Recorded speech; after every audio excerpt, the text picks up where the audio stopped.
துவங்கி வரும் பொன்னியாற்றங்கரையில் தான், மலைக்கோட்டை நகரமாம் திருச்சிராப்பள்ளியின் உறையூரில் தான் 1938 ஆண்டு ஆகஸ்ட் 1ஆம் நாள் அஞ்சானஞ்சன் பட்டுக்கோட்டை அழகிரிசாமி நடைபயணத்தை தொடங்கி வைக்க அறிவாசான் தந்தை பெரியார் அவர்களும் மறைமலை அடிகள் அவர்களும்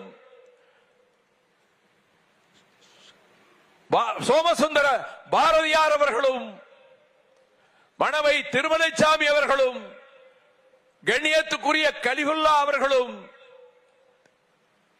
துவக்கி வைத்து சிறப்பித்த அதே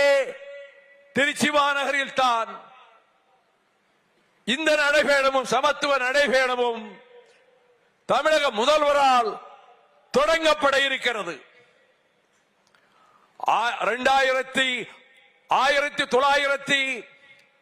1982 ஆண்டு மார்ச் மாதம் 15ஆம் நாள் நான்மாடக்கூடல் சங்கம் வளர்த்த மதுரை மாநகரில் பேரறிஞர் அண்ணா அவர்களின் சிலைக்கு மாலை அணிவித்துவிட்டு குன்று தாராடும் குமரனுக்கு அறுபடை வீடுகளில் ஒன்றாக அமைந்திருக்கின்ற திருச்சீரளவாய் திருச்செந்தூரில் வைரவேல் காணாமல் போயிற்று என்ற இடர் எழுந்தபோது, தூக்கிலே தொங்குகிறார் சுப்பிரமணிய பிள்ளை என்ற போது, அது தற்கொலை அல்ல, நிகழ்த்தப்பட்ட படுகொலை, அதற்கு நீதி வேண்டும் என்று கேட்டு முத்தமிழறிஞர் டாக்டர் கலைஞர் அவர்கள்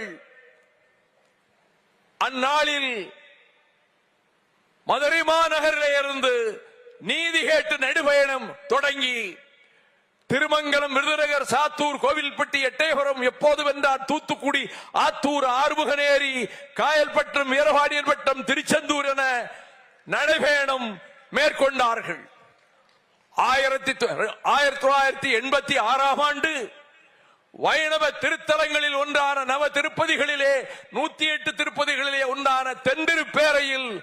மகர நெடுங்குழைக்காதர் ஆலயத்தில் தங்கமும் வைரமும் நூற்றாண்டுகளாக பாதுகாக்கப்பட்ட ஆபரணங்கள் கொள்ளையடிக்கப்பட்டு விட்டன என்பதால் மக்கள் கண்ணீரும் கம்பளையுமாக கொதித்த போது, அந்த ஆலயத்துக்கு சென்ற மக்களை சந்தித்த நேரத்தில் இடைத்தேர்தலுக்காக நாளை தமிழ்நாட்டுக்கு வருகிறாரே திராவிட முன்னேற்ற கழகத்தின் தலைவர் டாக்டர் கலைஞர், அவர்களை அழைத்து வந்து இந்த ஆலயத்திற்குள்ளே வந்து அவர்கள் நேரில் கண்டுவிட்டு சென்றால், காவல்துறையை முடுக்கிவிட்டால் கொள்ளை போன நகைகள் திரும்ப கிடைக்கும் என்று அந்த தெருவெங்கும் இருந்த பிராமண குடும்பங்களினுடைய சகோதரிகளும் பெரியோர்களும் வேண்டிக் கொண்டதன் பேரில் நான் அண்ணன் டாக்டர் கலைஞர் அவர்களிடத்தில் மறுநாள் இதை சொன்ன மாத்திரத்தில் அங்கே செல்வோம் என சொல்லி தென்திருப்பேரைக்கே வந்து மகர நெடுங்குழைக்காதர் ஆலயத்துக்குள்ளே வந்து கொள்ளையடிக்கப்பட்ட நகைகள் இருந்த இடத்தையும் பார்வையிட்டு விட்டு வெளியே வந்த நேரத்தில் அங்கு திரண்டிருந்த தாய்மார்களும் பெரியோர்களும், நீங்கள் தான் இந்த கோயில் நகைகளை திரும்ப பெறுவதற்கு வழி செய்ய வேண்டும், உங்கள் அழுத்தமான கோரிக்கையில் தான் காவல்துறை அந்த கடமையில் ஈடுபடும் என சொல்ல, அதே போல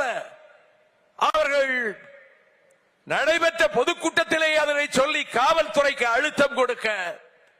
என்னை அழைத்து நீ அந்த மக்களை அழைத்துக் கொண்டு நடைபயணமாக வந்து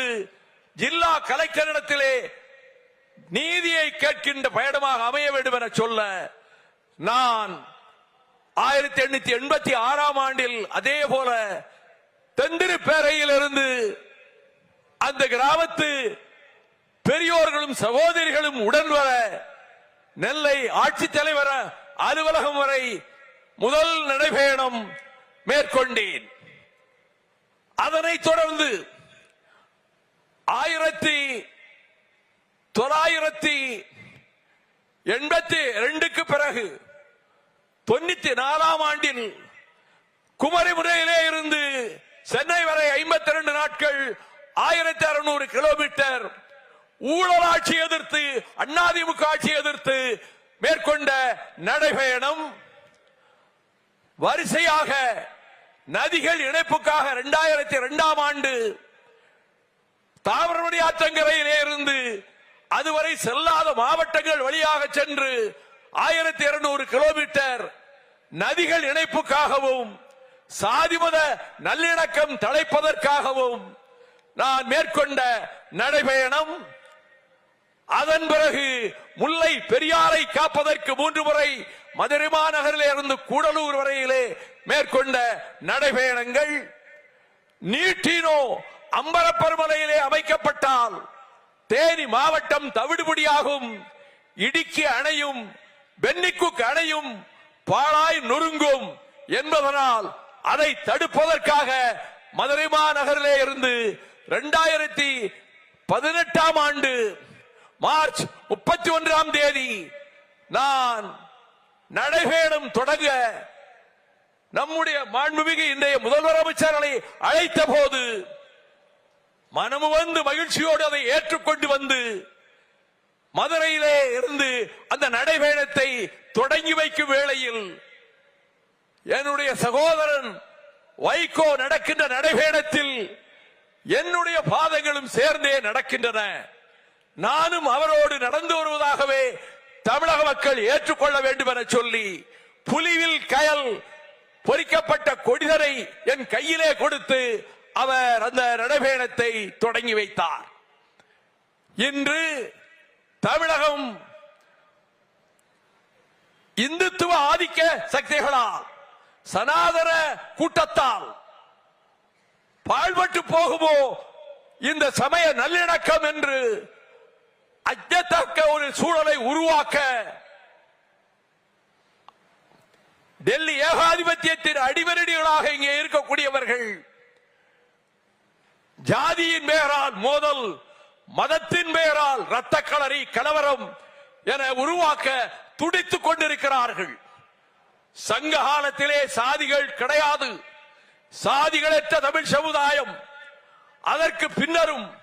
வைணவமும் சைவமும் தழைத்தாலும் கிறித்துவமும் இஸ்லாமும் இங்கே அரவணைக்கப்பட்டு ஒற்றுமையின் இருப்பிடமாக தமிழகம். வடபுலத்திலே இரத்த களரிகள் நடந்த போதும், அண்ணல் காந்தியார் சுட்டுக் கொல்லப்பட்ட போது, இந்து முஸ்லிம் கலவரங்கள் வடபுலத்திலே பயமுறுத்திய போதும் இங்கே சமய நல்லிணக்கத்தை வானொலி உரையின் மூலமாகவே தந்தை பெரியாரும் பேரறிஞர் அண்ணா அவர்களும் ஏற்படுத்தினார்கள். அத்தகைய சமய நல்லிணக்கத்தை யாதும் ஊரே யாவரும் கேளிர் என்ற கோட்பாட்டிற்கொப்ப பிறப்புக்கும் எல்லா உயிர்க்கும் என்ற நெறிகளுக்கு ஏற்க இந்த தமிழகத்தில்